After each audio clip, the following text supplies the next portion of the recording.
এমন একটি সময় এসে বাংলাদেশে দাঁড়িয়েছি যখন বাংলাদেশ নিয়ে দেশ এবং বিদেশ থেকে ষড়যন্ত্র করা হচ্ছে এবং সেই ষড়যন্ত্রের মাত্রা প্রত্যেক দিনই এক এক দিনের চাইতে আরো বেশি গতিশীল হচ্ছে। আমরা যদি আমাদের ইতিহাস দেখি, আমরা যদি এই বাংলার ইতিহাস দেখি, তাহলে আমরা এটা দেখতে পাই যে আমাদের এই বাংলায় আমাদের ইতিহাসের সমৃদ্ধ ইতিহাস। এদেশে আরব বণিকদের মাধ্যমে ইসলাম এসেছে এবং সেই ইসলামকে এই দেশের জনতা, এদেশের মানুষ খুব সহজে গ্রহণ করেছে এবং ইসলামের সাথে সম্পৃক্ত সভ্যতা সংস্কৃতিকে খুব সহজেই এদেশের মানুষ, জনগণ গ্রহণ করেছে। আমরা 1204 সালে সেনাপতি বখতিয়ার খলজির জয়ের মাধ্যমে, গৌরব লখনৌতি জয়ের মাধ্যমে এদেশে ইসলামের যাত্রা রাষ্ট্রীয়ভাবে শুরু হয়। আমরা আমাদের সেই ইতিহাসগুলো যখন দেখি তখন আমাদের এইটাই মনে হয় এই জাতির গঠনের ক্ষেত্রে আমাদের মুসলিম শাসক শ্রেণী, দায়ী, সাধক, প্রচারক, তাদের ভূমিকাটা সবচাইতে বেশি ছিল।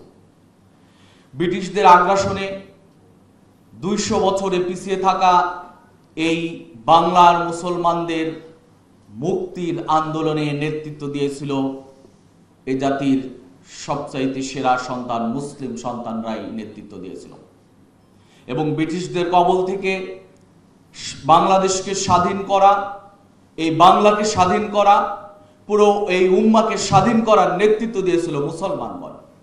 সেই ইতিহাস আমাদের কাছে স্পষ্ট। কাজেই আমরা যদি দেখি পাকিস্তান 47-এর পাকিস্তান সৃষ্টির ইতিহাসে আমাদের সেই মেসেজটাই দেয়, এই জাতি নিজস্ব সভ্যতা, সংস্কৃতি এবং মূল্যবোধের মাধ্যমেই এই নতুন একটি জাতির সৃষ্টি হয়। সেই জাতির পাকিস্তান থেকেই জন্ম হয়েছে আমাদের একটি দেশ যার নাম বাংলাদেশ। আমরা সেই বাংলাদেশ আমরা যদি দেখি মুসলমানদের এই বাংলার যে ভূমিকাগুলো ছিল, সেই ভূমিকাগুলো আমাদেরকে সেই মেসেজ দেয় যে মেসেজটি আমাদের শিক্ষা এবং সংস্কৃতির সাথে লেগে আছে। এই বাংলার শিক্ষা এবং সংস্কৃতির প্রচারে সবচাইতে বেশি ভূমিকা রেখেছে মুসলমানগণ। মক্তব প্রতিষ্ঠিত হয়েছে, যে মক্তবের শুধুমাত্র মুসলিম সন্তানরাই যেতে পারত না। শিক্ষা প্রতিষ্ঠান প্রতিষ্ঠিত হয়েছে, যে শিক্ষা ব্যবস্থায় বৈষম্যহীন সকল ধর্মের মানুষ গিয়ে সেখান থেকে শিক্ষা গ্রহণ করত। এরকম একটি বাংলাদেশ যাত্রা শুরু করেছিল। আমরা যদি দেখি আমাদের স্থাপত্য শিল্প, আমরা যদি দেখি শিক্ষা এবং জ্ঞান চর্চার ক্ষেত্রে বিভিন্ন গুরুত্বপূর্ণ প্রতিষ্ঠান, বাংলাদেশে যে প্রতিষ্ঠানগুলো তৈরি হয়েছিল, আমরা যদি বলি বিভিন্ন জায়গায় মাদ্রাসা শিক্ষা ব্যবস্থা সম্প্রসারণে, মাদ্রাসা, পাঠশালা, আরবি, ফার্সি সাহিত্যের চর্চার জন্য যে প্রতিষ্ঠানগুলো তৈরি হয়েছিল, সেই সকল প্রতিষ্ঠান মুসলমানদের হাতে গড়া প্রতিষ্ঠান ছিল এবং সেখানে কোনো বৈষম্য ছিল না। সেখানে সকল দল, বল, ধর্ম, চিন্তা চেতনা নির্বিশেষে মানুষরা সেখান থেকে জ্ঞান অর্জন করতেন, সভ্যতা সংস্কৃতির চর্চা করতেন। সাহিত্য এবং ভাষার ক্ষেত্রে সবচাইতে বেশি 1757 সাল পর্যন্ত যে ভূমিকাটা ছিল, 1757 সালের পর থেকে নিয়ে 47 পর্যন্ত আমাদের এই উপমহাদেশে, বিশেষ করে বাংলায় সাহিত্য সংস্কৃতি চর্চার সবচাইতে ব্রিটিশদের প্রতিবন্ধকতা ছিল।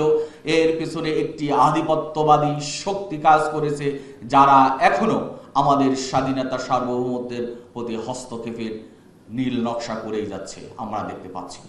প্রিয় উপস্থিতি, আমরা যদি দেখি 47, 52, 71 এই সব কিছুতেই সবচাইতে বেশি ভূমিকা রেখেছে এদেশের মুসলিমরা, এদেশের জনগণ, বিশেষ করে মুসলমানগণ, তাদের ভূমিকা ছিল সবচাইতে বেশি।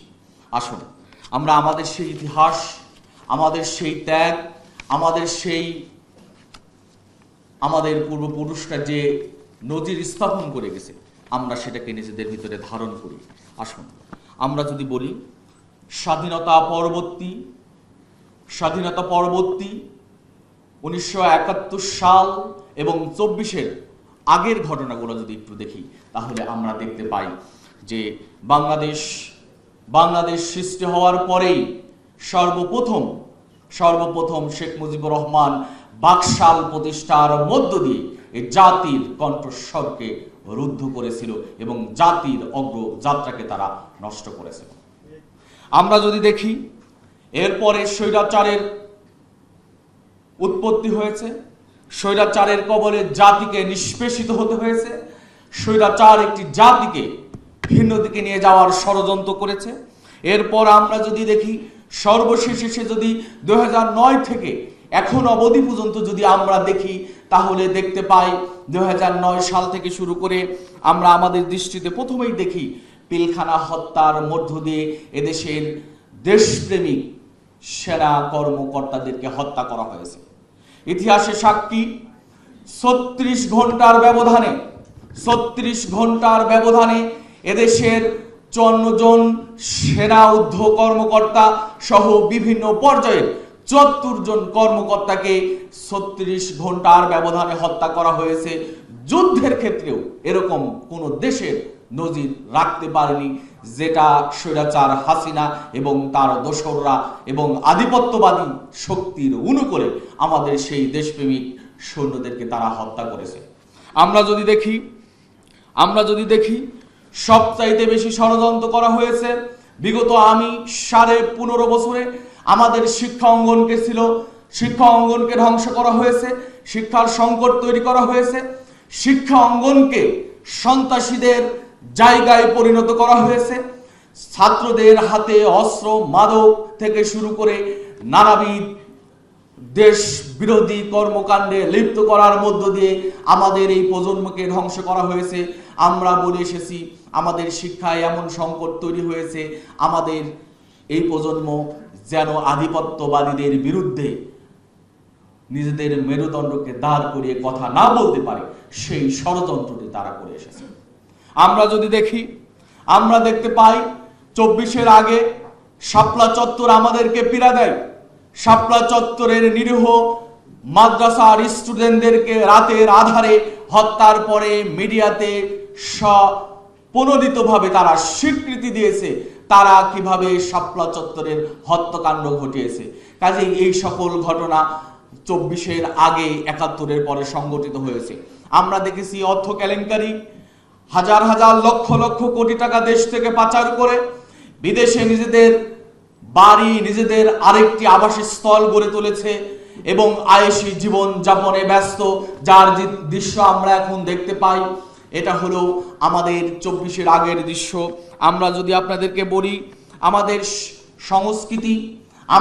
সংস্কৃতি স্বাধীনতার 54 বছরে পদার্পণ করলেও আমরা আমাদের সংস্কৃতির কোনো সেই মানের সমৃদ্ধি দেখি নাই, বরং অন্যদের দ্বারা প্রভাবিত, অন্যদের থেকে নেয়া, অন্যদের থেকে গ্রহণ করা, অন্যদের থেকে ধার করা বস্তা পচা সংস্কৃতি দিয়ে আমাদের যুবক কৈশোর এবং আমার উম্মাকে ধ্বংসর এক ষড়যন্ত্র তারা করে আসছে।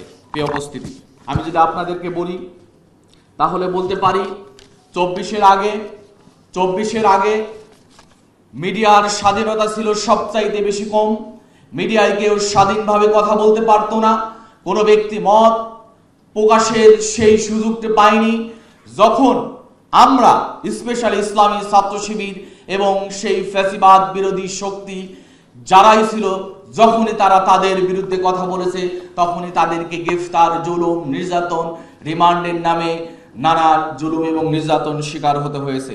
আমরা দেখতে পেয়েছি এদেশে যারা দিন চর্চা করত, যারা দিনকে ধারণ করত, যারা নিজেদের ভিতরে দিনই চর্চার প্রসার করত, সেই আলেম শ্রেণীদেরকে নির্মমভাবে ধরা হয়েছে, হত্যা করা হয়েছে, ফাঁসিতে নেওয়া হয়েছে, তাদেরকে কারাবন্দী করা হয়েছে। তাদের জুলুম নির্যাতনের বিভৎস চিত্র আমাদের কাছে স্পষ্ট। কাজে একটি জাতি কিভাবে ফ্যাসিবাদী শক্তিকে ফেস করে 24-এর বিজয় এসেছে। এটা আমরা যদি দেখি তাহলে দেখতে পাবো শুধুমাত্র আমাদের আবু সাইদরা মুগ্ধ, ওয়াসিম, শান্ত যারা সূচনা করেছিল, আবু সাইদের সেই সূচনা দিয়েই 24-এর সেই ফ্যাসিবাদীদেরকে এদেশ থেকে বিতাড়িত করার যাত্রা শুরু হয়েছিল। আমরা যদি দেখি সেই আন্দোলনে সকল দল বল নির্বিশেষে সবাই অংশগ্রহণ করেছে, কিন্তু এই কথা স্পষ্ট, এখানে কোনো একক দলের কোনো ভূমিকা ছিল না। ছাত্র জনতার দ্বারা এই বিপ্লব সাধিত হয়েছে। আজকে আমরা দেখতে পাচ্ছি একটি শক্তি, একটি চক্র এখনো সেই বিপ্লবকে প্রতি বিপ্লবে পরিণত করার ষড়যন্ত্রে লিপ্ত আছে। আমরা দেখতে পাচ্ছি আমাদের শহীদদের সেই আত্মত্যাগ, আহত পুঙ্গত্ব বরণকারীদের সেই ত্যাগকে ধারণ করার মতো শক্তি আমাদের এই প্রজন্মের অনেক ব্যক্তিরাই এই প্রজন্মের সেই ত্যাগকে স্বীকৃতি দিতেও অনেক ক্ষেত্রে তারা দ্বিধাদ্বন্দ্বে ভোগেন। আমরা আজকের এই 24-এর এই বিপ্লবোত্তর এই প্রদর্শনীতে সে কথাই বলতে চাই যে যেখানে মা তার সন্তানকে কোলে নিয়ে ময়দানে নেমেছিল, লাশ দেখে মা তার সন্তানকে লাশ হিসেবে দেখার স্বপ্ন নিয়ে, তার সন্তানকে শহীদ করার স্বপ্ন নিয়ে মাঠে এসেছিল, সেই দেশের সেই আন্দোলনের সেই স্পিরিটকে আমরা কেন আজকে ভুলে যাচ্ছি? কেন আমরা সেই স্পিরিটটাকে ধারণ করতে পারছি না? প্রিয় উপস্থিতি, আমি যদি বলি 24-এর সেই স্পিরিটটাকে আমাদের ধারণ করা এখন সময়ের দাবি। আমরা যদি 24-কে ভুলে যাই তাহলে প্রায় 2000-এর অধিক যে শহীদ, লক্ষ লক্ষ ছাত্র জনতা যেভাবে আত্মত্যাগ করেছে, তাদের সাথে নির্মম বিশ্বাসঘাতকতা ছাড়া আর কিছুই আমি দেখি না। কাজেই আমাদের এই প্রজন্মকে 24-কে ধারণ করতে হবে, 24-এর স্পিরিট আমাদের লালন করতে হবে এবং ফ্যাসিবাদের জুলুমের বিদায়টা আরো অনেক সময় নিয়ে আমাদেরকে দেখতে হবে যে তারা এখনো বিভিন্ন ছদ্মবেশে আমাদের উপর চেপে বসে আছে। তাদেরকে বিদায় দিতে হলে আমাদের আরো বেশি ঐক্যবদ্ধতার সাথে মাঠে থাকতে হবে। আমি যদি আপনাদেরকে বলি, এখনো এই মুহূর্তে এই গণহত্যার কোনো বিচারের দাবি ঠিক সেইভাবে উঠেনি। এখনো যারা 24-এর গণহত্যাকারী, তারা বুক ফুলে রাজপথে তারা হেঁটে যায়, তারা কর্মসূচি দেয়, তারা অবস্থান করে, অথবা দেশের বাইরে থেকে তারা 24-এর গণহত্যার বিপরীত মেসেজ জাতির ভিতরে দিয়ে বিভ্রান্ত সৃষ্টি করার ষড়যন্ত্র করে যাচ্ছে। অথচ 24-এর হত্যার বিচার এখনো সেইভাবে জোরালো হয়নি।